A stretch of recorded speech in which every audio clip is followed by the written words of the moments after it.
Hey, salut à tous et à tous, c'est Alex, comment vous allez? Écoutez, moi ça va bien, on se retrouve les gars pour une nouvelle vidéo et aujourd'hui on est parti pour les pronostics de cette saison 2024 qui commence dans quelques jours, on va dire au niveau World Tour et au niveau des courses les plus importantes. Sur le Tour Down Under, on a l'habitude de ces courses en Australie en début de saison, donc je vais faire un petit peu mes pronos pour la saison. C'est toujours compliqué à faire en début de saison, on ne connaît pas encore totalement les start lists et les programmes de tous les coureurs qui peuvent évoluer en fonction des résultats de chacun, les objectifs qui peuvent être revus à la hausse, à la baisse, et on peut également avoir voilà, des blessures, des maladies pour certains coureurs, donc rien n'est encore fait, c'est vraiment de l'approximatif, mais c'est vraiment pour le fun, il n'y a rien à gagner. Je vous invite à le faire aussi dans les commentaires pour qu'on puisse voir un petit peu tout ça, et à la fin de la saison, comme je l'ai fait il y a quelques semaines, on ressortira tout ça et on verra un petit peu si on a eu raison ou si on a eu tort. On va commencer avec la première course de la saison qui arrive dans quelques jours, c'est le Tour Down Under qui avait été remporté par G-Vine l'année dernière, et un petit peu dans la même veine, je vois Luc Plapp remporter, il a changé de couleur, il est passé chez Jayco Alula, il a remporté le titre de champion d'Australie, vraiment très solide, dans un très bon collectif, c'est peut-être la meilleure équipe sur le Tour Down Under, même s'il y aura Simon Yates, etc. Chris Harper aussi. Je pense que Plapp, c'est vraiment un parcours qui lui correspond bien et j'aimerais beaucoup le voir remporter cette course. C'est vraiment un coureur que j'aime bien, que j'aimais beaucoup chez Ineos. Transfert assez intéressant chez Jayco Alula, dans une équipe, l'équipe locale pour un Australien. Donc très intéressant, et je mise sur la victoire de Luke Plapp sur cette première course de la saison. La deuxième, la KD Event Great Ocean Road Race, remportée un petit peu à la surprise générale par Marius Merhofer la saison dernière. Il y a souvent des surprises sur la KD Event. On a eu quelques arrivées au sprint, mais je crois qu'il n'y a jamais un coureur qui s'est imposé deux fois. Donc voilà, moi je vois bien un Corbin Strong venir chercher cette victoire, le coureur de l'équipe Israël, qui est plutôt rapide, qui passe bien les petites bosses aussi. C'est assez casse-pattes la KD Event, on a souvent des scénarios un petit peu débridés et c'est jamais les sprinteurs les plus forts au départ qui viennent s'imposer. Donc voilà pourquoi j'ai bien envie de tenter le coup avec Marius Merhofer, avec Corbin Strong pour succéder à Marius Merhofer. Troisième course sur le tour de la saison, on en aura eu d'autres, hein, mais les étoiles de Bessèges, les trucs comme ça, je les mets pas, c'est un petit peu des courses de second plan, je mets vraiment les courses de premier plan. UAE Tour, remporté l'année dernière par Remco Evenepoel. Moi, je vois bien une victoire d'Adam Yates, qui est un des coureurs les plus costauds à chaque fois, toutes les saisons sur l'UAE Tour. C'est vraiment lui qui tient la dragée haute. Il avait tenu à Tadej Pogacar. Il avait remporté aussi une fois, je crois que c'était l'année Covid. Peut-être même deux fois, il a remporté l'UAE Tour. Il avait tenu Remco l'année dernière. Donc, Yates, je trouve qu'il a encore un peu plus progressé avec en plus sa troisième place l'année dernière sur le Tour de France, mais qui est sur ces courses-là d'une semaine vraiment très fort. Donc je vois une victoire de Yates sur le UAE Tour.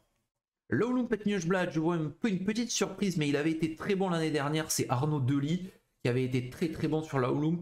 Attention au Jumbo, forcément c'est la première classique, première grosse classique de la saison, donc toujours un petit peu particulier à gérer bien évidemment, mais ça peut être intéressant de surveiller Arnaud Delis sur ce type de course. Il est puissant, il peut bien passer ses petits pavés. Donc je vois bien la succession de Dylan Van Baarle pour Arnaud Delis. Sur l'Estrade Bianche, je ne sais pas si Pogacar sera de la partie, mais je le vois bien aller chercher un deuxième titre sur l'Estrade Bianche. C'est une course qui lui correspond bien. Je vois quand même Poga participer au Strade Bianche. C'est un petit peu une des seules courses de toute façon dans ce style là, parce qu'il ne fera pas il fera l'impasse sur les classiques pavés, et on sait qu'il y a l'étape importante quand même sur le Tour de France avec les routes en terre, et ça peut être un petit peu une répétition. Donc pourquoi pas un Pogacar. Est-ce qu'il sera à fond ou pas, je ne sais pas, même s'il ne participera pas à Tirreno Adriatico ni normalement à Paris-Nice, puisque après il fera sa première grosse course sur le Tour de Catalogne.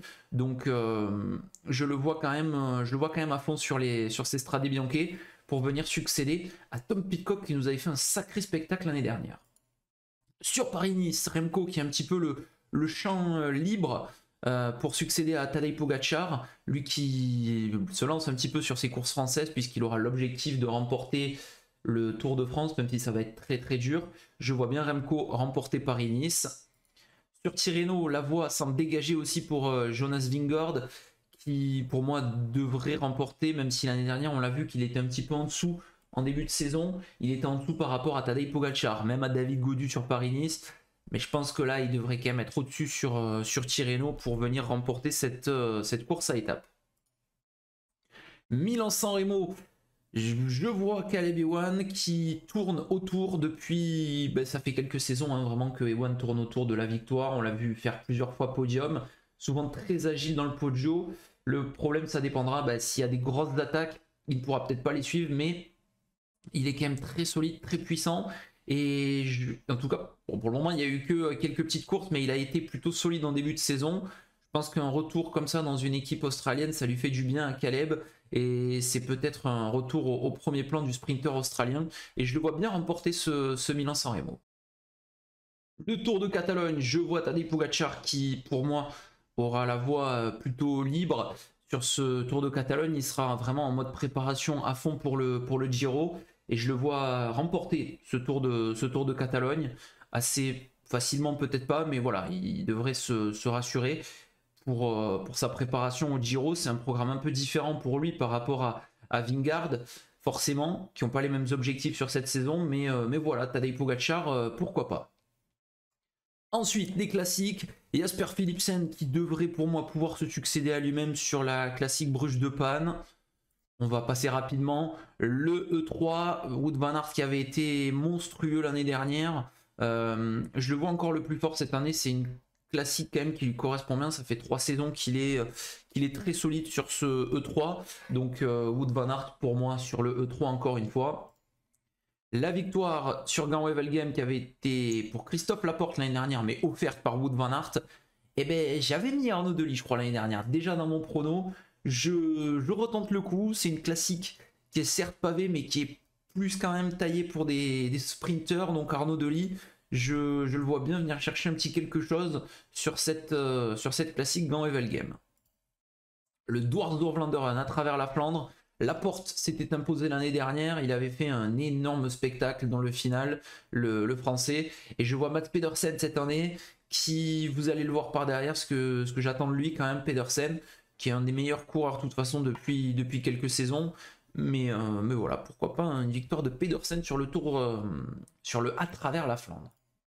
Le Ronde Van Vlaanderen, Mathieu Van Der Poel, j'avais hésité avec Wout van Aert, mais pour moi, Mathieu Van Der Poel, sans Pogacar, c'est vraiment, s'il y participe, je pense qu'il devrait le faire quand même, c'est un peu sa course, Mathieu Van Der Poel, pour venir chercher une nouvelle victoire sur le Tour des Flandres. C'est le coureur le plus fort pour moi sur cette course, il maîtrise parfaitement. Quand on voit la saison de cyclocross qu'il est en train de faire, c'est tout simplement stratosphérique, et il sait, Mathieu Van Der Poel, préparer un objectif.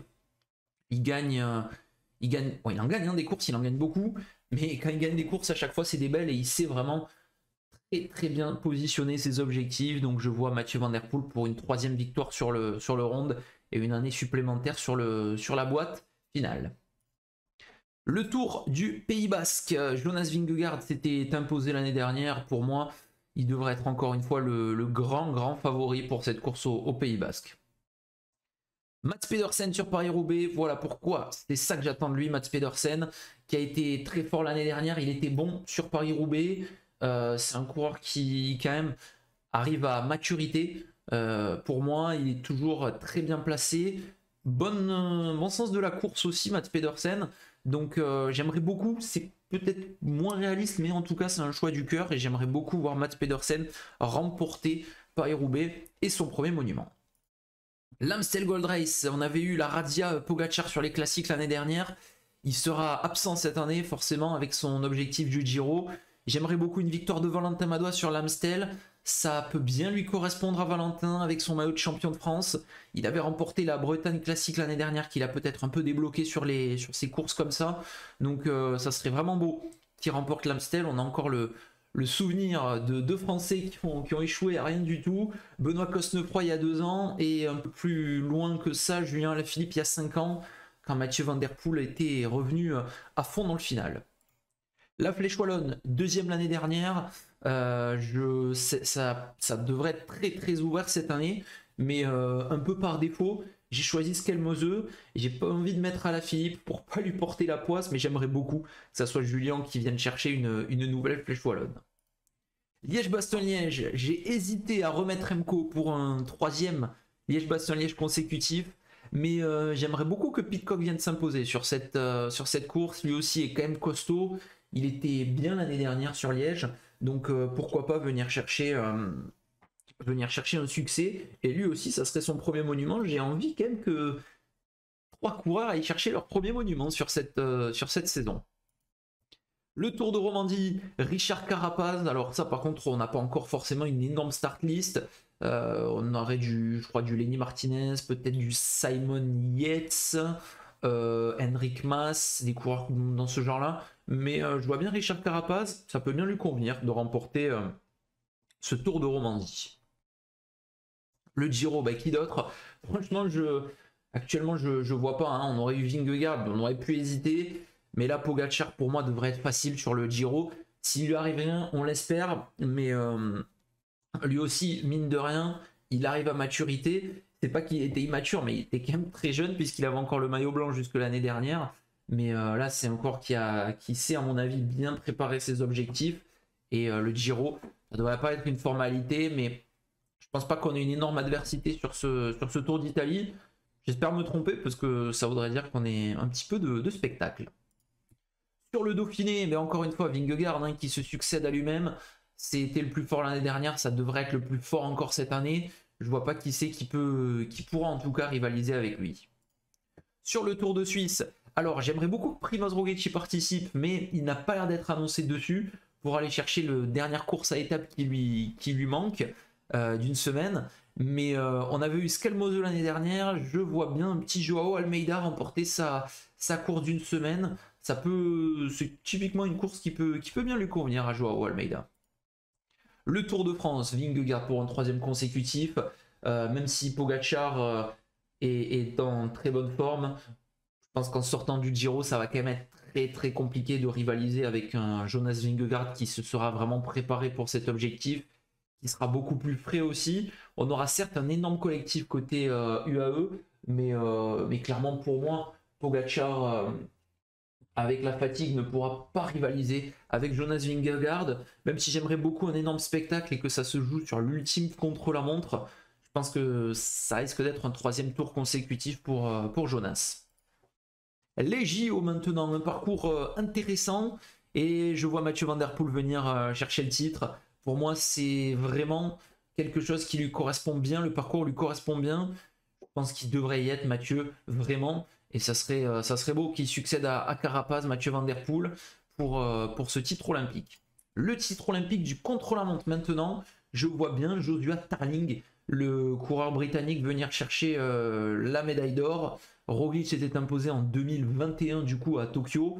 Mais pour moi, Tarling, avec ce qu'il a montré sur la fin de saison, il peut être un énorme client sur cette saison-là, aller chercher pas mal de victoires et peut-être se faire un objectif des JO. On sait que les Anglais, quand ils ont des objectifs sur les JO, très souvent, ça se passe plutôt bien, surtout en cyclisme. La San Sebastian, alors, un petit peu comme en 2021 où on avait eu la victoire de Nelson Powless, je pense pas qu'on ait un énorme gratin. Voilà pourquoi j'ai pas positionné Remco Evenepoel sur les favoris. Sinon, bah, j'aurais encore mis Remco hein, dans les favoris. J'ai mis un peu par défaut, j'ai mis Matej Mohoric. Ça peut lui convenir, hein, Matej, ce parcours. Le Tour d'Espagne, alors là par contre, j'en ai pas pris beaucoup des risques. Vous l'avez vu, je suis quand même prudent l'année dernière, j'avais pris pas mal de risques. J'en prends un, même si c'est pas non plus un énorme risque. Sepkus s'était imposé l'année dernière. Cette fois-ci, je vois un autre équipier, un équipier leader quand même, hein, Adam Yates. Sur la Vuelta, je me dis que pourquoi pas, ça peut le faire. Il peut remporter cette Vuelta. Sinon, j'aimerais beaucoup que Primoz Roglic remporte cette Vuelta aussi, avec ses nouvelles couleurs de Bora. Mais peut-être pourquoi pas. Allez, une petite surprise et un deuxième Yates, vainqueur d'un grand tour. La Bretagne classique, cette fois-ci je l'ai mis, Julien, ça peut lui convenir. Il était passé, il s'était fait avoir par Cosnefroy, mais c'est une course qui correspond bien aux coureurs français ces dernières années, forcément. Et Julien, pourquoi pas en forme là, sur ce mois d'août, pour venir chercher un petit quelque chose.